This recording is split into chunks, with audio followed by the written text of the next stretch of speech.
श्रीमद् भगवद गीता यथारूप अध्याय 3 श्लोक संख्या 42।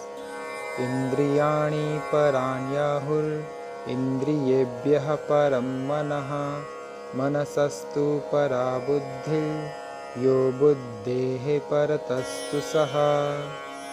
कर्मेंद्रियां जड़ पदार्थ की अपेक्षा श्रेष्ठ हैं।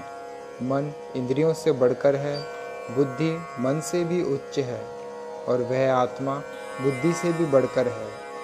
तात्पर्य: इंद्रियां काम के कार्यकलापों के विभिन्न द्वार हैं। काम का निवास शरीर में है, किंतु उसे इंद्रियां रूपी झरोके प्राप्त हैं। अतः कुल मिलाकर इंद्रियां शरीर से श्रेष्ठ हैं। श्रेष्ठ चेतना या कृष्ण भावनामृत होने पर ये द्वार काम में नहीं आते। कृष्ण भावनामृत में आत्मा भगवान के साथ सीधा संबंध स्थापित करता है। अतः यहाँ पर वर्णित शारीरिक कार्यों की श्रेष्ठता परमात्मा में आकर समाप्त हो जाती है। शारीरिक कर्म का अर्थ है इंद्रियों के कार्य और इन इंद्रियों के अवरोध का अर्थ है सारे शारीरिक कर्मों का अवरोध। लेकिन चूँकि मन सक्रिय रहता है, अतः शरीर के मौन तथा स्थिर रहने पर भी मन कार्य करता रहता है। यथा स्वप्न के समय मन कार्यशील रहता है, किंतु मन के ऊपर भी बुद्धि की संकल्प शक्ति होती है और बुद्धि के भी ऊपर स्वयं आत्मा है। अतः यदि आत्मा प्रत्यक्ष रूप में परमात्मा में रत रहे तो अन्य सारे अधीनस्थ यथा बुद्धि, मन तथा इंद्रियां स्वतः रत हो जाएंगे। कठोपनिषद में एक ऐसा ही अंश है जिसमें कहा गया है कि इंद्रिय विषय इंद्रियों से श्रेष्ठ हैं और मन इंद्रिय विषयों से श्रेष्ठ हैं। अतः यदि मन भगवान की सेवा में निरंतर लगा रहता है तो इन इंद्रियों के अन्यत्र रत होने की संभावना नहीं रह जाती। इस मनोवृत्ति की विवेचना की जा चुकी है। परम दृष्ट्वा निवर्तते। यदि मन भगवान की दिव्य सेवा में लगा रहे तो तुच्छ विषयों में उसके लग पाने की संभावना नहीं रह जाती। कठोपनिषद में आत्मा को महान कहा गया है। अतः आत्मा इंद्रिय विषयों, इंद्रियों, मन तथा बुद्धि इन सबके ऊपर है। अतः सारी समस्या का हल यह है कि आत्मा के स्वरूप को प्रत्यक्ष समझा जाए। मनुष्य को चाहिए कि बुद्धि के द्वारा आत्मा की स्वाभाविक स्थिति को ढूंढे और फिर मन को निरंतर कृष्ण भावनामृत में लगाए रखे। इससे सारी समस्या हल हो जाती है।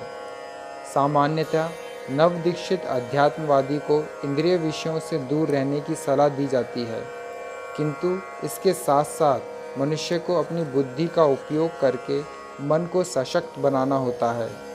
यदि कोई बुद्धिपूर्वक अपने मन को भगवान के शरणागत होकर कृष्ण भावनामृत में लगाता है तो मन स्वतः सशक्त हो जाता है।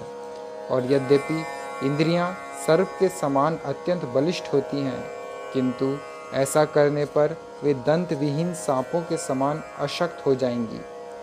यद्यपि आत्मा बुद्धि, मन तथा इंद्रियों का भी स्वामी है, तो भी जब तक इसे कृष्ण की संगति द्वारा कृष्ण भावनामृत में सुदृढ़ नहीं कर लिया जाता, तब तक चलायमान मन के कारण नीचे गिरने की पूरी संभावना बनी रहती है।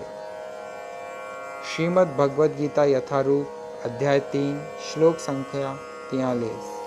एवं बुद्धेः परं बुद्ध्वा संस्तभ्यात्मानमात्मना जहि शत्रुं महाबाहो कामरूपं दुरासदम्। इस प्रकार हे महाबाहो अर्जुन, अपने आप को भौतिक इंद्रियों, मन तथा बुद्धि से परे जानकर और मन को सावधान आध्यात्मिक बुद्धि कृष्ण भावनामृत से स्थिर करके आध्यात्मिक शक्ति द्वारा इस काम रूपी दुर्जय शत्रु को जीतो। तात्पर्य: भगवद गीता का यह तृतीय अध्याय निष्कर्षतः मनुष्य को निर्देश देता है कि वह निर्विशेष शून्यवाद को चरम लक्ष्य न मानकर अपने आप को भगवान का शाश्वत सेवक समझते हुए कृष्ण भावनामृत में प्रवृत्त हो। भौतिक जीवन में मनुष्य काम तथा प्रकृति पर प्रभुत्व जपाने की इच्छा से प्रभावित होता है। प्रभुत्व तथा इंद्रिय तृप्ति की इच्छाएं बद्ध जीव की परम शत्रु हैं, किंतु कृष्ण भावनामृत की शक्ति से मनुष्य इंद्रियों, मन तथा बुद्धि पर नियंत्रण रख सकता है। इसके लिए मनुष्य को सहसा अपने नियत कर्मों को बंद करने की आवश्यकता नहीं है, अपितु धीरे धीरे कृष्ण भावनामृत विकसित करके भौतिक इंद्रियों तथा मन से प्रभावित हुए बिना अपने शुद्ध स्वरूप के प्रति लक्षित स्थिर बुद्धि से दिव्य स्थिति को प्राप्त हुआ जा सकता है। यही इस अध्याय का सारांश है। सांसारिक जीवन की अपरिपक्व अवस्था में दार्शनिक चिंतन तथा यौगिक आसनों के अभ्यास से इंद्रियों को वश में करने के कृत्रिम प्रयासों से आध्यात्मिक जीवन प्राप्त करने में सहायता नहीं मिलती। उसे श्रेष्ठ बुद्धि द्वारा कृष्ण भावनामृत में प्रशिक्षित होना चाहिए। इस प्रकार श्रीमद् भगवद गीता के तृतीय अध्याय कर्म योग का भक्ति वेदांत तात्पर्य पूर्ण हुआ। हरे कृष्ण।